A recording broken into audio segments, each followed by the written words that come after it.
interessante, consistindo do que se pode chamar de mangas e calças de madeira, muito bem pregadas, inventado por um homem chamado Darling, em Bangor, nos Estados Unidos. Como outros aparelhos, foi incapaz de evitar as manifestações. Devemos lembrar que muitos desses testes foram aplicados quando aqueles irmãos eram garotos, demasiado moços para terem aprendido complicados meios de mistificar.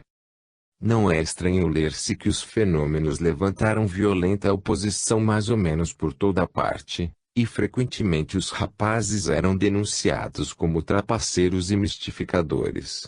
Foi depois de 10 anos de trabalho público nas maiores cidades americanas que os irmãos Davenport vieram para a Inglaterra.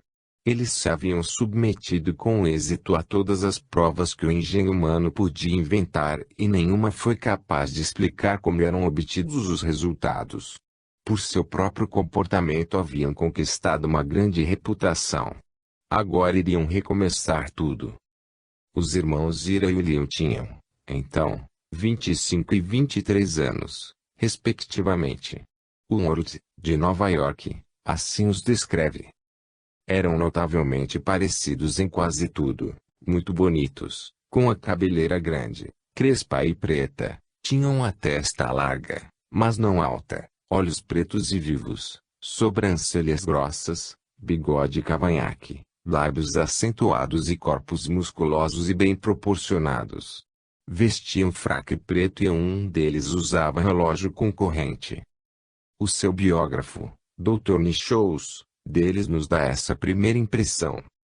Os jovens, com os quais tive um ligeiro contato, e que jamais tinha visto antes de sua chegada a Londres, se me afiguraram, tanto no intelecto, quanto no caráter, acima da média de seus companheiros camponeses. Não são notáveis pela inteligência, posto que razoavelmente habilidosos Ira possui algum talento artístico.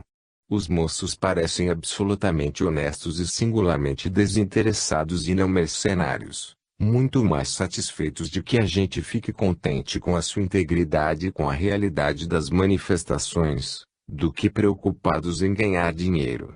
Sem dúvida têm uma ambição, que é gratificada por terem sido escolhidos como instrumentos daquilo que consideram um grande bem para a humanidade. Foram à Inglaterra acompanhados pelo reverendo Dr. Ferguson, antigo pastor de uma grande igreja em Nashville, no Tennessee, que era frequentada por Abraham Lincoln, pelo Sr. D. Palmer, conhecido maestro, que exercia as funções de secretário, e pelo Sr. William M. Fay, que também era médium. O Sr. M. B. Randall, em sua biografia dos Davenports, publicada anonimamente em Boston, em 1869, indica que a sua missão na Inglaterra era encontrar-se, no seu próprio campo, conquistando-o por meios adequados, com o materialismo duro e o ceticismo da Inglaterra. O primeiro passo no reconhecimento, diz ele, é convencer-se da ignorância. Eu acrescento. Se as manifestações obtidas por intermédio dos irmãos Davenport podem provar às classes intelectuais e científicas que há forças e forças inteligentes ou poderes inteligentes, acima da faixa de suas filosofias, e que aquilo que elas consideram impossibilidades físicas é rapidamente realizado pelo invisível, para elas desconhecido, mas que são inteligências. Um novo universo abrir-se-á para o pensamento humano e para a investigação. Há uma pequena dúvida sobre se os médiuns exerceram tal efeito sobre muitas mentes. As manifestações da mediunidade da Sra. Aiden eram calmas e sossegadas, enquanto as de Dedeome eram mais notáveis, se limitavam, entretanto, a pessoas que não pagavam entrada. Mas esses dois rapazes alugavam salões e desafiavam todo mundo a vir assistir os fenômenos que ultrapassavam os limites da crença ordinária. Não era preciso ser arguto para prever uma forte oposição. Assim aconteceu. Mas eles atingiram o objetivo que certamente tinham em vista os dirigentes invisíveis. Chamaram a atenção do público como nunca na Inglaterra para um tal assunto. Melhor testemunho não poderia ser dado do que o de seu maior oponente, Sr. N. Maskelyne, o célebre mago, que escreve: é verdade, a Inglaterra foi inteiramente dominada, por algum tempo, pelas maravilhas apresentadas por esses charlatões. Depois acrescenta: os irmãos fizeram mais que ninguém para familiarizar a Inglaterra com o chamado espiritualismo, ante imenso auditório e sob várias condições. Na verdade, produziram fatos maravilhosos. As sessões dos outros médiuns eram feitas no escuro ou na semi-obscuridade, ante uma assistência simpática ou, frequentemente, devota. Aí parece que ocorriam manifestações, que não podem ser comparadas com as exibições dos Davenport, pelo seu efeito sobre a opinião pública. Sua primeira sessão em Londres, de caráter privado, foi a 28 de setembro de 1864, na residência do famoso ator e autor Sr. John Bowsicalt, localizada na Regent Street, na presença das principais figuras da imprensa e distintos homens de ciência. O noticiário da imprensa foi notavelmente completo e, o que é uma maravilha, correto. A descrição do Morning Post, no dia seguinte, diz que aos convidados tinham pedido uma crítica severa e que todas as necessárias precauções fossem tomadas contra a fraude e a mistificação, e continua: as pessoas convidadas a assistir às manifestações da noite passada eram em número de 12 ou 14, todas tidas como de considerável distinção nas respectivas profissões que exercem. Em sua maioria jamais haviam assistido a qualquer coisa no gênero. Todas, entretanto, estavam determinadas a descobrir e, se possível, denunciar qualquer tentativa de mistificação. Os irmãos Davenport são de pequena estatura, de aparência distinta, e as últimas pessoas no mundo de quem se poderia esperar uma grande demonstração de força. Sr. Fay aparenta alguns anos mais e é de constituição mais robusta. Depois de descrever as ocorrências, continua o articulista, tudo quanto pode ser garantido é que as demonstrações que descrevemos ocorreram, na presente ocasião, em circunstâncias que excluem toda a presunção de fraude. Times, o Daily Telegraph e outros jornais publicaram notícias longas e honestas. Omitimos as suas citações porque o seguinte depoimento de Sr. John Bowsicalt, publicado no Daily News, bem como em muitos outros jornais londrinos, cobre todos os fatos. Descreve ele uma sessão posterior, em sua própria casa, a 11 de outubro de 1864, a que estiveram presentes, entre outras pessoas, o Visconde Bury, deputado, Sir Charles Wyke, Sir Nicholson, o chanceler da Universidade de Sydney, Sr. Robert Chambers, Charles Read, escritor, e o capitão Inglefield, explorador do Ártico.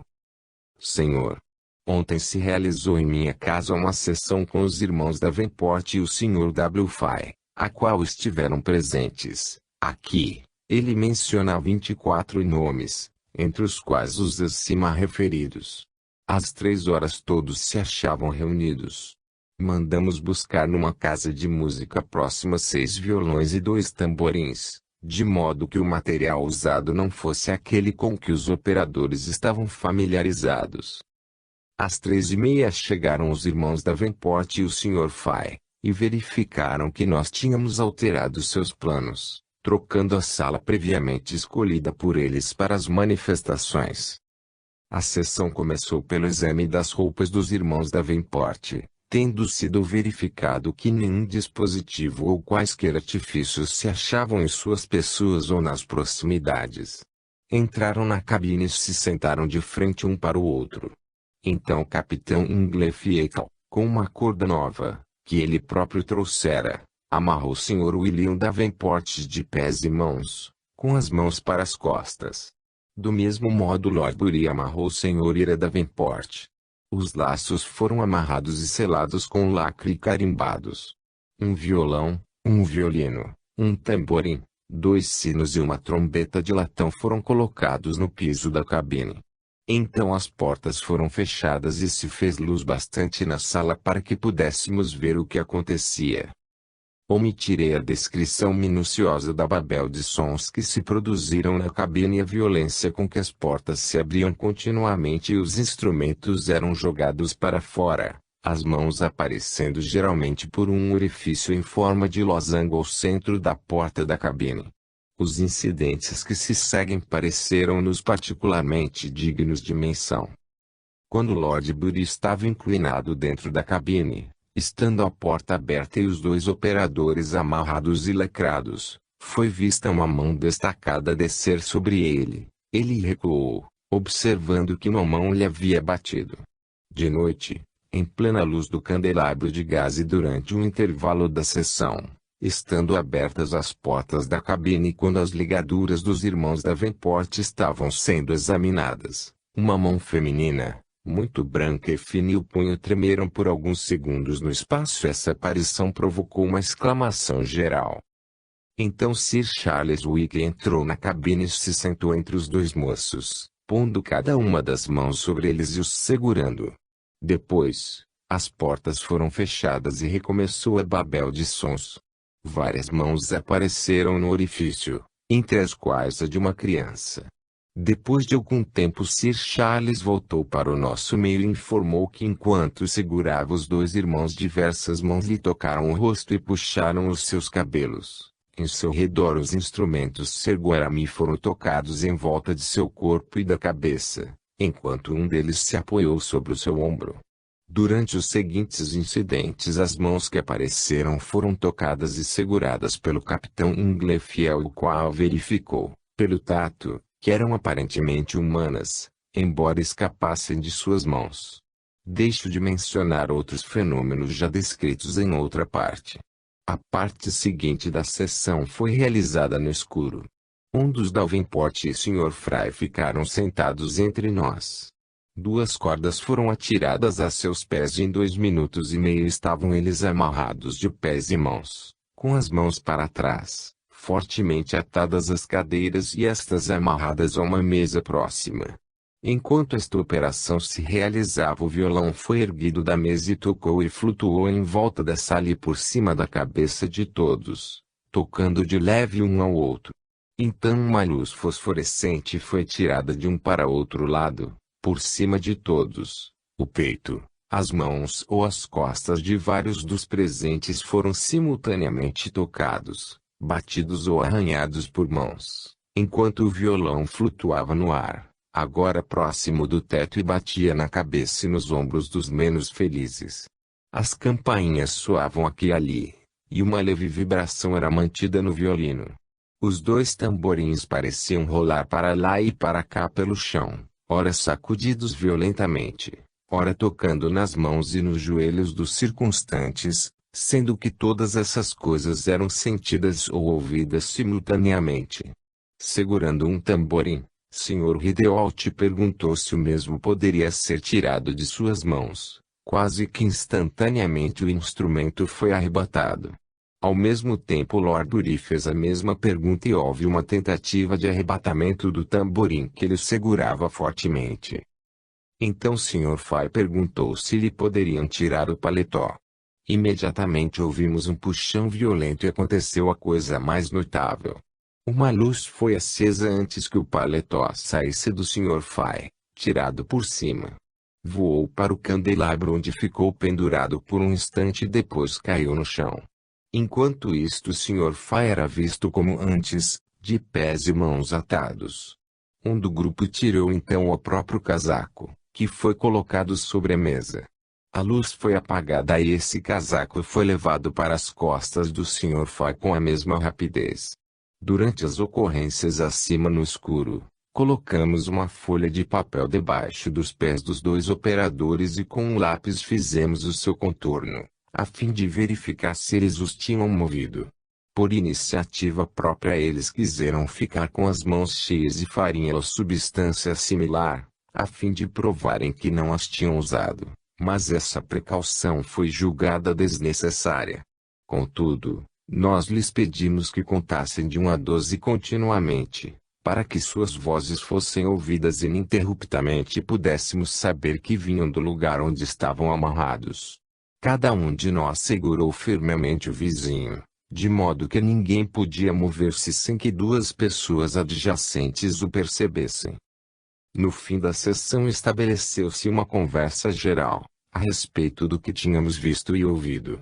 Lord Bury sugeriu que a opinião parecia ser que deveríamos assegurar aos irmãos Davenport e ao Sr. Fay que, depois de rigoroso julgamento e rigorosa investigação de seus procedimentos, os senhores presentes não podiam chegar a outra conclusão senão de que não havia qualquer indício de truque e, certamente, nem havia comparsas nem maquinismos, e que todos aqueles que haviam testemunhado os resultados declaravam livremente, na sociedade em que se achavam, até onde as investigações lhes permitiam formar a opinião, que os fenômenos ocorridos em sua presença não eram produto de malabarismo. Esta sugestão foi imediatamente aceita por todos os presentes. Há um parágrafo conclusivo no qual o Sr. John Boucicault atesta não ser um espiritualista e, no fechar do relatório, estavam fixados o seu nome e sua data. Esse relato lúcido e maravilhosamente completo é dado sem abreviações, porque responde a muitas objeções e porque o caráter do narrador e testemunha não pode ser posto em dúvida. Certamente deve ser aceito como conclusivo, no que respeita à honestidade. Toda obsessão subsequente é mera ignorância dos fatos.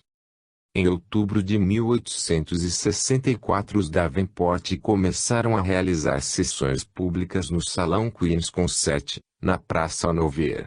Eram escolhidas comissões entre os assistentes e eram feitos esforços visando descobrir como as coisas eram feitas, mas tudo sem resultado. Essas sessões, entremeadas por sessões particulares, continuaram todas as noites, até o fim do ano.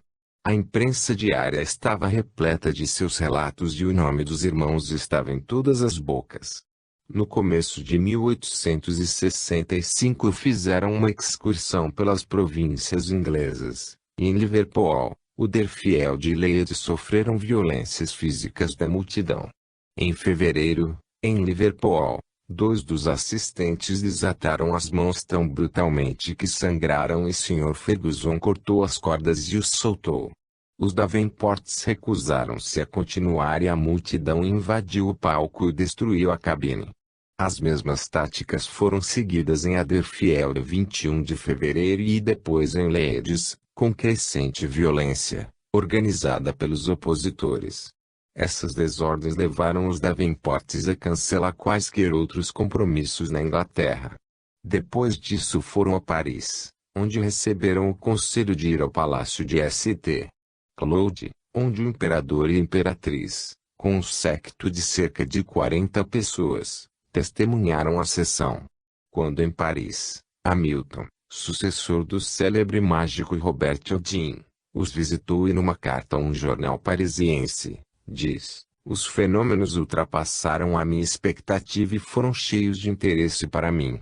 Considero um dever declarar que são inexplicáveis. Depois de breve visita à Inglaterra, a Irlanda foi visitada em começos de 1866.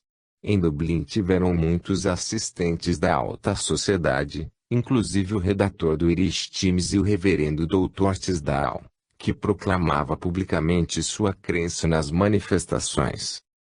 Em abril do mesmo ano eles foram a Hamburgo e depois a Berlim, mas, como esperavam uma guerra, desde que os guias a tinham previsto, a excursão não foi lucrativa. Gerentes de teatro lhes ofereceram elevadas somas para umas exibições, mas, seguindo o conselho de seu espírito monitor, sempre presente, que disse que as suas manifestações deviam ser conservadas acima do nível dos divertimentos teatrais, desde que eram supernaturais, eles recusaram o convite, com o que muito se contrariou seu empresário. Durante o mês que passaram em Berlim foram visitados por membros da família real. Depois de 3 semanas em Hamburgo seguiram para a Bélgica, onde alcançaram notável sucesso em Bruxelas, bem como nas principais cidades. A seguir foram à Rússia, chegando a São Petersburgo a 27 de dezembro de 1866. A 7 de janeiro de 1867 deram a primeira sessão pública a um auditório de 1.000 pessoas. A sessão seguinte foi na residência do embaixador da França, a uma assistência de 50 pessoas, inclusive figuras da corte imperial, e a 9 de janeiro deram outra sessão no Palácio de Inverno para o imperador e família imperial. Depois disso visitaram Polônia e Suécia. A 11 de abril de 1868 reapareceram em Londres no Salão Hanover Square e receberam entusiástica recepção de uma grande multidão. Sr. Benjamin Coleman, eminente espiritualista, que lhes proporcionou a primeira sessão pública em Londres, escrevendo esse tempo sobre a sua estada de 4 anos na Europa diz: desejo exprimir aos meus amigos da América, que nos apresentaram, a segurança de minha convicção de que a missão dos irmãos na Europa foi um grande serviço ao espiritualismo, que a sua conduta pública como médiuns, e só nessas condições eu os conheço, tem sido correta e excepcional. Acrescenta que desconhece qualquer forma de mediunidade mais adequada a grandes auditórios do que a deles. Depois de sua visita a Londres, os Davenport voltaram para a América. Visitaram a Austrália em 1876 e em 24 de agosto deram a primeira sessão pública em Melbourne. William morreu em Sydney em julho de 1877. Durante sua carreira os irmãos Davenport citaram profunda inveja e malícia da confraria dos mágicos. Maskelyne, com um cínico desembaraço, pretendeu-os haver desmascarado na Inglaterra. Sua alegação nesse particular foi muito bem respondida pelo Dr. George Sexton, antigo redator do Spiritual Magazine, que descreveu em público, na presença do próprio Maskelyne, como eram feitos os seus truques, comparando-os com os resultados obtidos pelos Davenport, e disse: há tanta semelhança entre um lado e o outro quanto entre as produções do poeta Close e os sublimes e gloriosos dramas do imortal bardo de Avon. Os mágicos fizeram ainda mais barulho em público do que os espiritualistas e, com a imprensa que os sustentava, fizeram o público, em geral, pensar que os irmãos Davenport tinham sido desmascarados. Anunciando a morte de Ira Davenport na América, em 1911, Light comenta as demonstrações de ignorância que essa morte ensejou. Cito Daily News por haver dito o seguinte: eles cometeram o erro de aparecer como feiticeiros, em vez de como honestos mágicos. Se, como seu vencedor Maskelyne, tivessem pensado em dizer isto é muito fácil, os irmãos não só teriam ganho uma fortuna como consideração. Respondendo a isto, Light pergunta por que, se eles fossem simples mágicos e não crentes honestos em sua mediunidade, iriam suportar ataques, injúrias e insultos e sofrer as indignidades que lhes atiravam quando, se renunciassem à mediunidade, poderiam tornar-se considerados e ricos. Uma observação inevitável por parte daqueles que não são capazes de descobrir truques é perguntar que elevado objetivo pode encontrar-se em fenômenos semelhantes aos observados com os Davenport. O conhecido autor e arrojado espiritualista William Howe deu uma boa resposta. Esses que fazem truques e tocam instrumentos são espíritos do céu? Na verdade Deus os pode mandar? Sim, Deus os envia para que nos ensinem, pelo menos, isto, que Ele tem servos de todos os graus e todos os gostos para fazerem toda sorte de trabalhos, e aquele mandou aqueles que chamais espíritos atrasados e palhaços a uma época degradada e muito sensual.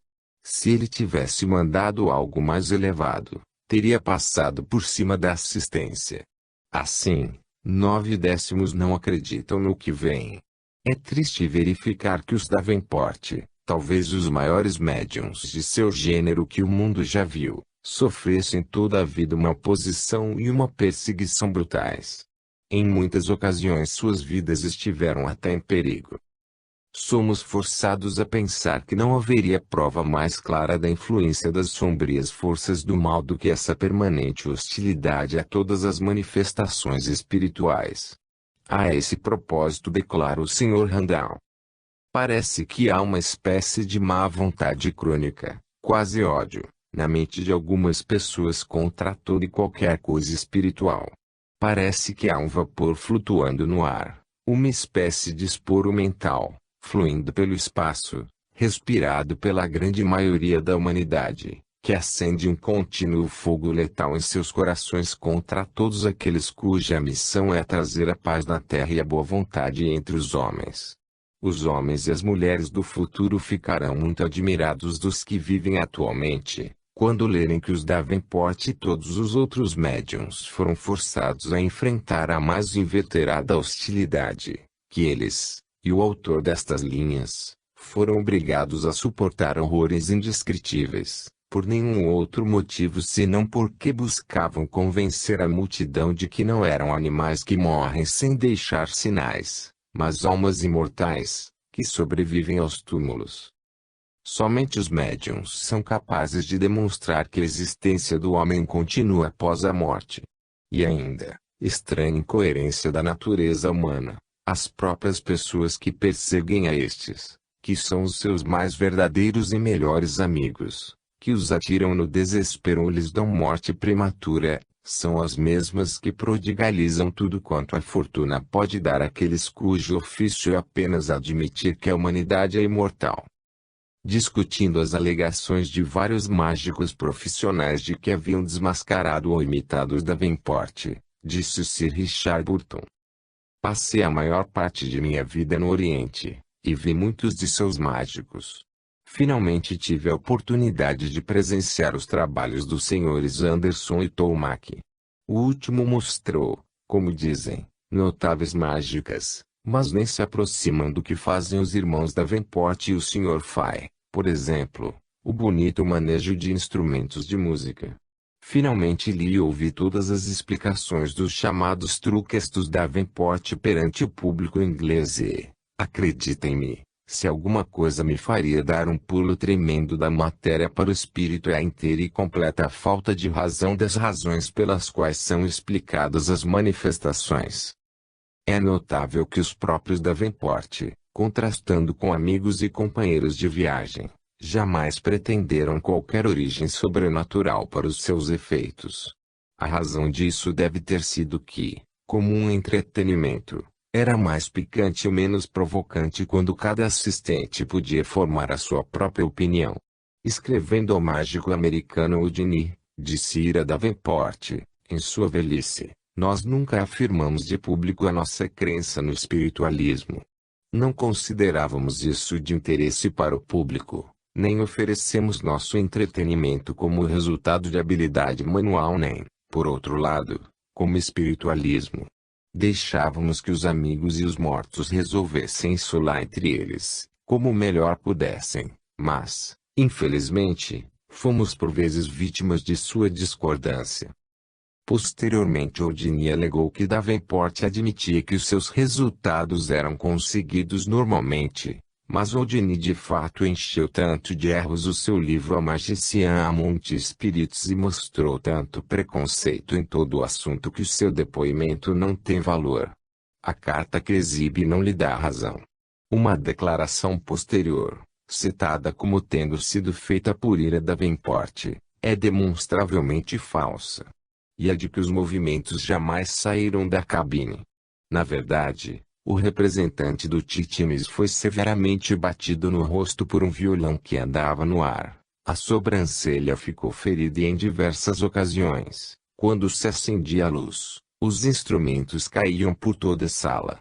Se Houdini não entendeu esse último depoimento, não é de supor que esteja tão bem informado quanto aos primeiros. Objetam-me, e tenho recebido essa objeção tanto de espiritualistas quanto de céticos, que todo esse amontoado de exibições é indigno e sem valor. Muitos de nós assim pensam e muitos outros fazem eco às seguintes palavras do Sr. Berrandal. A falha não é dos imortais, mas nossa. Porque, conforme o pedido, assim é a entrega. Se não podemos ser alcançados de um modo, devemos e somos alcançados de outro. E a sabedoria do mundo eterno dá aos cegos aquilo que eles podem suportar e não mais. Se somos crianças intelectuais, devemos alimentar-nos com sopinhas mentais, até que a nossa capacidade digestiva suporte e exija alimentação mais forte. E, se o povo pode ser mais bem convencido da imortalidade por processos grosseiros, os fins justificam os meios. A visão do braço de um espectro num auditório de 3.000 pessoas falará a mais corações, causará mais profunda impressão e converterá mais gente a crença no post-mortem, em 10 minutos, do que todo um regimento de pregadores, por mais eloquentes que sejam, em 5 anos. 11. As pesquisas de Sir William Crookes. De 1870 a 1874. As pesquisas sobre os fenômenos do espiritualismo por Sir William Crookes, ou Professor Crookes, como era então chamado, durante os anos de 1870 a 1874 constituem um dos mais significativos incidentes na história do movimento. São notáveis devido ao elevado padrão científico do investigador, o severo e justo espírito com que o inquérito foi conduzido, os extraordinários resultados e a corajosa profissão de fé que a seguiu. A tecla favorita dos adversários foi atribuir certa fraqueza física ou crescente senilidade a cada nova testemunha da verdade psíquica. Mas ninguém pode negar que essas pesquisas foram conduzidas por um homem em pleno apogeu de seu desenvolvimento mental e que a famosa carreira que se seguiu constituiu uma prova suficiente de sua estabilidade intelectual. É de notar-se que o resultado não só veio provar a integridade do médium Florence Cook, com quem foram obtidos os mais sensacionais resultados, mas também a de D.D.O.M. e a da senhorita Cathy Fox, que foram, também, severamente controlados. Sir William Crookes, que nasceu em 1832 e morreu em 1919, era figura preeminente no mundo científico. Eleito membro da Sociedade Real, Royal Society, em 1863, recebeu dessa organização, em 1875, uma medalha real de ouro, por suas várias pesquisas no campo da química e da física, uma medalha Davy, em 1888, e uma medalha Sir Joseph Copley em 1904. Foi nomeado cavaleiro pela Rainha Vitória em 1897 e recebeu a Ordem do Mérito em 1910. Ocupou diversas vezes a cadeira de presidente da Sociedade Real, da Sociedade Química, Chemical Society, do Instituto de Engenheiros Elétricos, Institution of Electrical Engineers, da Associação Britânica, British Association, e da Sociedade para Pesquisa Psíquica, Society for Physical Research. Sua descoberta do novo elemento químico que deu o nome de talium, suas invenções do radiômetro, do espintariscópio e do tubo de Crookes representam apenas uma pequena parte de sua grande pesquisa. Em 1859 fundou o Chemical News, que editou, e em 1864 tornou-se redator do Quarterly Journal of Science. No ano de 1880 a Academia de Ciências da França lhe concedeu uma medalha de ouro e um prêmio de 3.000 francos, em reconhecimento por seu importante trabalho. Confessa Crookes que iniciou as suas investigações sobre fenômenos psíquicos pensando que tudo fosse truque. Seus colegas sustentavam o mesmo ponto de vista e ficaram satisfeitos com a atitude que ele havia adotado. Foi manifestada profunda satisfação porque a investigação ia ser conduzida por um homem tão altamente qualificado. Quase não duvidavam de que aquilo que consideravam as falsas pretensões do espiritualismo fosse desmascarado. Disse um escritor, "Se homem como o Sr. Crookes trata do assunto, em breve saberemos em que acreditar." Numa comunicação à revista Nature, o Dr. Balfour Stewart, mais tarde professor, elogiou a coragem e a honestidade que levou o Sr. Crookes a tomar aquela resolução. O próprio Crookes assentou que era dever dos cientistas fazer tal investigação. E escreveu, Tem-se lançado em rosto dos homens de ciência a sua pretensa liberdade de opinião, quando sistematicamente se recusam a fazer uma investigação científica sobre a existência e a natureza de fatos sustentados por tantos testemunhos competentes e fidedignos, e os convidam a um exame livre, onde e quando quiserem. Por minha parte, dou muito valor à pesquisa da verdade e à descoberta de qualquer fato novo na natureza. Para mim, insurgir contra a investigação apenas por parecer que ela se choca com as opiniões predominantes. Foi com esse espírito que ele iniciou a sua investigação. Contudo, deveria ser verificado que, conquanto o professor Crookes fosse severo crítico dos fenômenos físicos, já tinha ele tomado contato com os fenômenos mentais e parece que os havia aceitado. É provável que essa simpatia espiritual o tenha ajudado na obtenção de seus notáveis resultados, porque, nunca será por demais repetido, de vez que é sempre esquecido, a pesquisa psíquica da melhor qualidade é sempre psíquica e depende de condições espirituais. Não é o homem teimoso e opiniático, que investiga com uma grande falta de senso de medida para coisas espirituais o que consegue resultados, mas aquele que verifica que o estrito uso da razão e da observação não é incompatível com a humildade mental e com aquela delicadeza e cortesia que produzem harmonia e afinidade entre o investigador e o seu sensitivo. Parece que as investigações menos materiais de Crookes começaram no verão de 1869. Em julho daquele ano fez sessões com a conhecida médium Sra. Marçal e em dezembro com outro médium famoso, J. J. Morse. Em julho de 1869 Derdeome, que havia feito sessões em S. Petersburgo, voltou a Londres com uma carta de apresentação do professor Butlerov para o professor Crookes. Ressalta um fato interessante do diário pessoal de Crookes. Quando de sua viagem à Espanha, em dezembro de 1870, com a expedição do eclipse. Em data de 31 de dezembro, escreve ele: não posso deixar de recordar esta data no ano passado. Nelly e eu estávamos em sessão, comunicando-nos com queridos amigos mortos e, ao soarem as 12 horas, eles nos desejaram feliz ano novo. Sinto que agora nos olham e, como o espaço não lhes é obstáculo, penso que ao mesmo tempo olham para Nelly. Sobre nós ambos sei que há alguém que todos nós, espíritos imortais, em sua presença nos curvamos como ante um Pai e Mestre, e minha humilde prece a Ele, o grande Deus, como chama o mandarim, é que continue sua misericordiosa proteção sobre Nelly e sobre mim, bem como sobre nossa pequena e querida família. Possa Ele também permitir que continuemos a receber comunicações espirituais de meu irmão, que atravessou os umbrais em alto mar, a bordo de um navio, há mais de 3 anos. Depois acrescenta amorosos cumprimentos de ano bom à sua esposa e às crianças e conclui: e quando os anos terrenos houverem passado, possamos nós viver outros mais felizes no mundo dos espíritos, do qual tenho tido ocasionalmente alguns reflexos.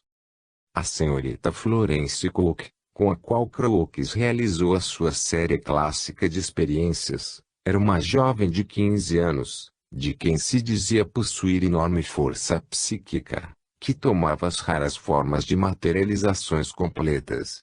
Parece que era uma característica de família, porque sua irmã, senhorita Katy Cook, não era menos famosa.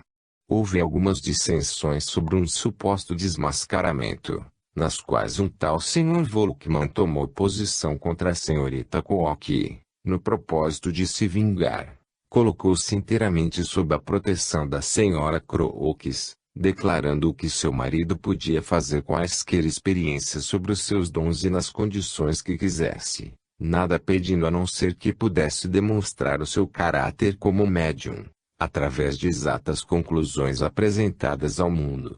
Felizmente ela estava tratando com um homem de inatacável honestidade intelectual. Temos tido experiências, nestes últimos tempos, com médiuns que se entregavam com reservas às investigações científicas e foram atraiçoados por investigadores que não possuíam a coragem moral de admitir aqueles resultados que teriam conduzido à aceitação pública da interpretação espiritual. O professor Crookes publicou um relatório completo de seus métodos no Quarterly Journal of Science, do qual era então redator. Em sua casa em Mornington Road, um pequeno gabinete se abria para o laboratório, por uma porta com uma cortina. Senhorita Kwok jazia em transe num divã no quarto interno, no externo, com luz reduzida. Ficava Crookes com as pessoas que houvesse convidado. No fim de um período de 20 minutos a 1 hora estava completa a figura com o ectoplasma da médium. A existência dessa substância e o seu método de produção eram então desconhecidos. Pesquisas posteriores lançaram muita luz sobre o assunto, razão por que foram incorporadas no capítulo sobre o ectoplasma. Completada a operação, abria-se a cortina e entrava no laboratório uma figura feminina, geralmente tão diferente da médium quanto duas pessoas podem sê-lo. Essa aparição, que se movia, falava e agia em todos os sentidos como uma entidade independente, é conhecida pelo nome que ela própria adotou, de Katia King. A explicação natural dos cépticos é que as duas mulheres realmente eram uma e mesmo e que Katia era uma clara imagem de Florence. O opositor podia apoiar-se no fato de que, como observaram Crookes, Senhorita Marriott e outros, por vezes Katia era muito parecida com Florence. Aqui está um dos mistérios da materialização que exige mais consideração cuidadosa do que zombarias. Experimentando com a senhorita Bezinette, famosa médium americana, o autor destas linhas observou a mesma coisa. Quando era pouca força psíquica, o rosto começava por se assemelhar ao da médium e por fim se tornava completamente diferente. Alguns especuladores imaginaram que a forma esférica da médium, seu corpo espiritual, teria tido liberdade pelo transe e constituía a base sobre a qual as outras entidades manifestantes construíam seu próprio simulacro. Seja como for, a coisa não foi admitida. É semelhante aos fenômenos de voz direta, nos quais por vezes a voz se assemelha ao do médium, logo de início, tomando depois um tom inteiramente diferente, ou se dividindo em duas vozes simultâneas. Entretanto o estudioso certamente tem o direito de proclamar que Florence Kwok e Katia King eram a mesma individualidade, até que provas evidentes lhe demonstrem que isto é impossível. Tal prova o professor Crookes tem muito cuidado em oferecer. Os pontos diferentes que observou entre a senhorita Kwok e Katia são os seguintes. A altura de Katia varia. Em minha casa eu a vi 15 centímetros mais alta que a senhorita Kwok. Na noite passada, estando descalça e sem pisar na ponta dos pés, ela era 12 centímetros mais alta que a senhorita Kwok. O pescoço de Katia estava nu. A pele era perfeitamente lisa à vista e quanto ao tato, enquanto o de senhorita Kwok é uma grande escara que, nas mesmas condições, é distintamente visível e áspera ao tato. As orelhas de Katia não são furadas, enquanto a senhorita Kwok habitualmente usa brincos. A complexão de Katia é muito alva, enquanto a da senhorita Kwok é muito morena. Os dedos de Katia são muito mais longos do que os da senhorita Kwok e seu rosto também é maior. Há também marcadas diferenças nos modos e nas expressões. Posteriormente, acrescenta. Ultimamente tendo examinado muito Katia, iluminada à luz elétrica, posso acrescentar aos pontos, já mencionados, de diferenças entre ela e o seu médium, que tenho a mais absoluta certeza de que a senhorita Kwok e a senhorita Katia são duas individualidades distintas. No que se refere aos corpos, vários sinais no rosto de Kwok não existem no de Katia. O cabelo de Kwok é de um castanho tão escuro que parece negro, um cacho do cabelo de Katia, que tenho agora em minha frente, e que ela me permitiu cortar-se de suas tranças exuberantes, inicialmente examinado e, para minha satisfação, verificado que cresceu, é de um rico dourado escuro. Uma noite contei o pulso de Katy. Tinha 75 pulsações, enquanto o da senhorita Cooke pouco depois marcava 90 pulsações. Aplicando o ouvido ao peito de Katy, pude ouvir o coração a bater ritmado e pulsando mais firmemente que o da senhorita Cooke, quando esta me permitiu que a auscultasse depois da sessão. Examinados do mesmo modo, os pulmões de Katy pareceram mais fortes que os da médium, pois ao tempo em que a examinei, a senhorita Cooke estava sob tratamento médico de uma tosse rebelde. Crookes tirou 44 fotografias de Katy King, empregando a luz elétrica. Escrevendo em The Spiritualist, em 1874, a página 270, assim detalha os métodos adotados. Durante a semana anterior à partida de Katy, ela fez sessões quase que todas as noites em minha casa, a fim de me permitir fotografá-la à luz artificial. 5 aparelhos completos foram dispostos para esse fim. Consistiam em câmaras, umas chapas completas, outra de metade de chapas, uma terceira de quartos de chapas e 2 câmaras estereoscópicas binoculares, preparadas para fotografar em Katy ao mesmo tempo, cada vez que ela pousasse. 5 banhos reveladores e de viragem e fixagem foram usados e bom número de chapas foi preparado antecipadamente, de modo que não houvesse complicações ou demoras durante a operação de fotografia que foi realizada por mim mesmo, com o auxílio de um assistente. Minha biblioteca foi usada como câmara escura. Tem portas de sanfona, que abrem para o laboratório. Uma dessas portas foi tirada das dobradiças, e uma cortina foi colocada em seu lugar, de modo a permitir que Katy passasse para um lado e para um outro facilmente. Os nossos amigos presentes ficaram sentados no laboratório, em frente à cortina, e as câmeras foram colocadas um pouco atrás deles, prontas para fotografar em Katy quando ela saísse e fotografar também qualquer coisa na cabine, quando a cortina fosse levantada para isso. Cada noite havia 3 ou 4 tomadas de fotografias em cada uma das 5 máquinas, obtendo-se pelo menos 15 fotografias separadas em cada sessão. Algumas se estragaram ao serem reveladas, outras na regulagem da luz. Ao todo tenho 44 negativos, alguns inferiores, outros sofríveis, e alguns excelentes. Algumas dessas fotografias estão em poder do autor destas linhas e certamente não há mais maravilhosa impressão em qualquer chapa do que aquela que mostra Crookes no auge de seu vigor com esse anjo, porque na verdade ela o era, apoiando-se em seus braços. O vocábulo anjo pode parecer um exagero, mas quando um espírito do outro mundo se submete ao momentâneo desconforto de uma existência artificial ao fim de trazer a lição da sobrevivência a uma geração materialista e mundana, não há termo que melhor se lhe aplique. Surgiram algumas controvérsias se Crookes alguma vez teria visto ao mesmo tempo a médium e Katy. Diz Crookes a certa altura de seu relatório que frequentemente acompanhou Katy até a cabine e algumas vezes as via juntas, ela e a sua médium, mas na maioria das vezes não vi ninguém, a não ser a médium em transe, caída no chão, pois Katy e seus vestidos brancos tinham desaparecido instantaneamente. Entretanto, um testemunho muito mais direto é dado por Crookes numa carta ao jornal Banner of Light, Tuzoa, e que é reproduzida em The Spiritualist, de Londres, de 17 de julho de 1874, página 29. Descreve ele. Em resposta à sua pergunta, quero afirmar que vi a senhorita Cooke e Katy juntas, no mesmo momento, sob a luz de uma lâmpada de fósforo, que era suficiente para que visse distintamente aquilo que descrevi.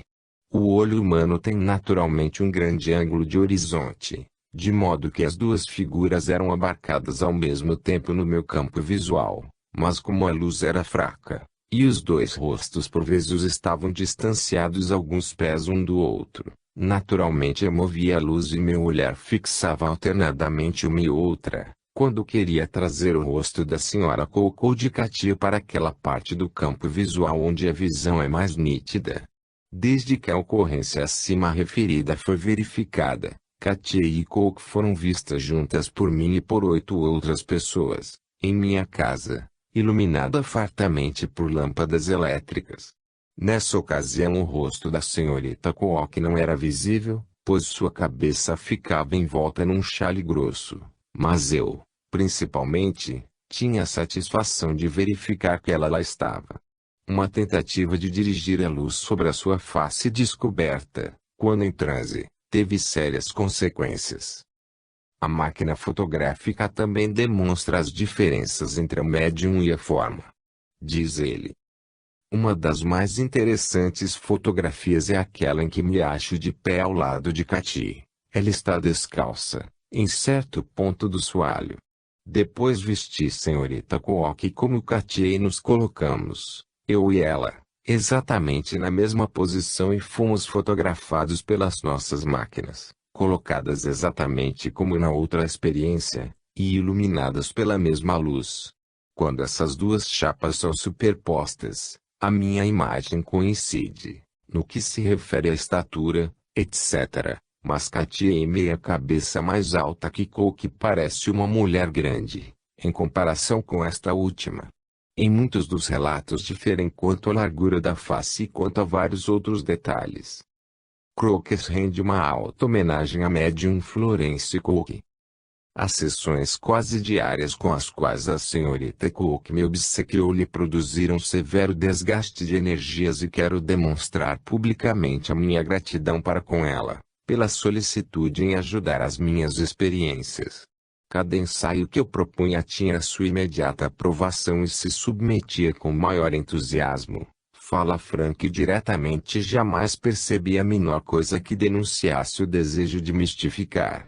Na verdade, não acredito que ela conseguisse mistificar, ainda quando tentasse, e se o fizesse seria pilhada e incontinente, pois tais atitudes destoam completamente de sua natureza.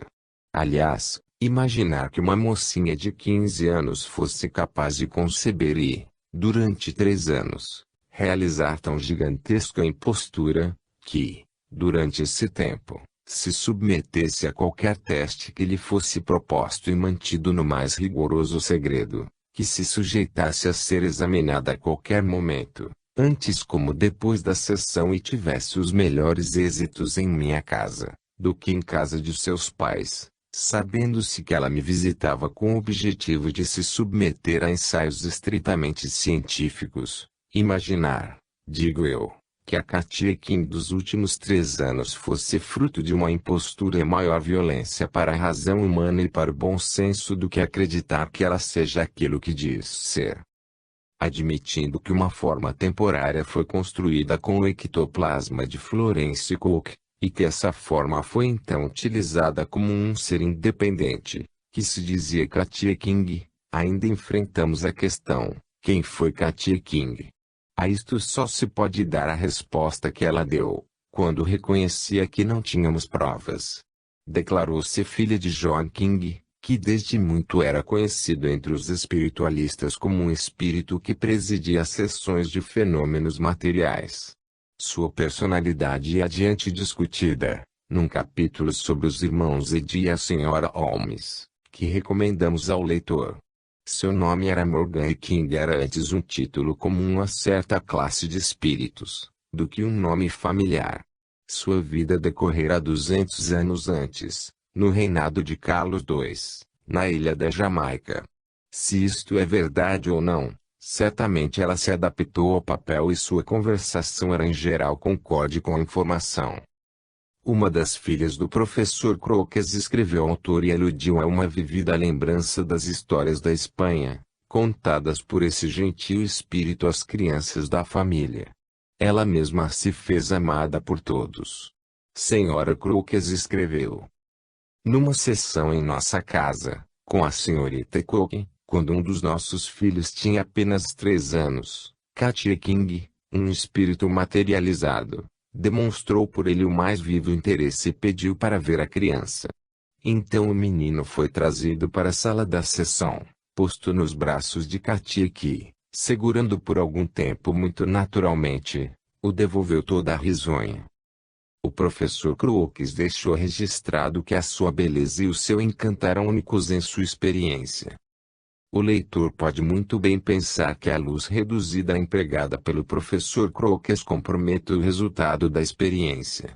Contudo, o professor nos assegurou que na série de sessões foi verificada a tolerância e que a imagem era capaz de suportar uma luz muito mais intensa. Essa tolerância tinha os seus limites, que aliás nunca foram ultrapassados pelo professor Crookes, mas que foram verificados numa ousada experiência descrita pela senhora Florence Marriott, senhora Roscucci. É preciso dizer que o professor Crookes não se achava presente, nem a senhorita Marriott jamais o afirmou. Entretanto, ela cita o nome do Sr. Carter Hall, como um dos presentes. Katia havia consentido com muito bom humor que examinassem qual o efeito que seria produzido sobre a sua imagem por uma luz intensa. Ela ficou de pé junto à parede da sala de visitas, com os braços abertos como se estivesse crucificada. Então foram acesos 3 bicos de gás em todo o seu poder, num espaço de cerca de 16 pés quadrados. O efeito sobre Katia King foi maravilhoso. Ela manteve o seu próprio aspecto durante um segundo, no máximo, e depois começou a fundir-se gradualmente. Não posso comparar a sua desmaterialização senão a uma boneca de cera que se fundisse junto a um fogo intenso. Primeiro as formas se tornaram alteradas e indistintas, parecia que se interpenetravam. Os olhos desapareceram nas órbitas, o nariz desapareceu, o osso frontal sumiu. Depois os membros como que desapareciam debaixo dela, que se tornava cada vez menor, como um edifício que ruísse. Por fim havia apenas a cabeça no chão, depois apenas um pedaço de pano, que desapareceu de súbito, como se uma mão tivesse puxado, e nós ficamos admirados, ao olhar os bicos de gás, no lugar onde Katia King havia estado. A senhorita Marriott acrescentou o interessante detalhe de que em algumas dessas sessões o cabelo de coco ficou preso ao solo, o que de modo algum atrapalhou o aparecimento subsequente de Katia fora da cabine. Os resultados obtidos em sua própria casa foram honesta e destemidamente relatados pelo professor Crookes em seu jornal e produziram a maior impressão no mundo científico. Alguns dos maiores espiritualistas, como Russell Wallace, Lord Rayleigh, o jovem e brilhante físico William Barrett, Cromwell Valley e outros tiveram confirmados os seus pontos de vista anteriores ou foram encorajados a avançarem por um novo caminho do conhecimento. Houve, entretanto, um grupo ferozmente intolerante, chefiado pelo fisiologista Carpenter, que zombou do assunto e facilmente imputou tudo desde a maluquice até a fraude de seu ilustre colega. A ciência oficial pôs-se de fora da questão. Publicando seu relatório, Crookes anexou as cartas nas quais pedia a Stokes, secretário da Sociedade Real, que viesse ver as coisas com os próprios olhos. Recusando-o, Stokes colocou-se exatamente na mesma posição daqueles cardeais que não quiseram ver as luas de Júpiter pelo telescópio de Galileu. Defrontando um fato novo, a ciência material se mostrou tão fanática quanto a teologia medieval. Antes de deixar o assunto Katia King, algumas palavras devem ser ditas quanto ao futuro da grande médium, do qual aquela extrai o seu invólucro físico. Senhorita Cook tornou-se senhora Comer, mas continuou a exibir os seus admiráveis poderes. O autor conhece apenas um caso em que a honestidade de sua mediunidade foi posta em dúvida. Foi quando ela foi pega por Sir George Sitwell e acusada de fingir-se de espírito. O autor é de opinião que um médium de materializações deveria ser manietado, de modo que não pudesse vagar pela sala. E isto com o objetivo de proteger o próprio médium. É pouco provável que o médium se mova em transe profundo, mas em semi-transe nada impede que inconsciente ou semiconscientemente, ou ainda obedecendo a uma sugestão dos assistentes, passeie fora da cabine. É um reflexo de nossa própria ignorância admitir que uma infinidade de provas pudesse ser comprometida por um único episódio dessa natureza. É digno de nota, Entretanto, a circunstância de que, nessa ocasião, os observadores concordaram que a figura estava de branco, enquanto, ao ser agarrada, Senhora Comer não estava de branco. Um investigador experimentado teria concluído que isso não era uma materialização, mas uma transfiguração, o que significa que o ectoplasma, sendo insuficiente para construir uma figura completa, foi usado para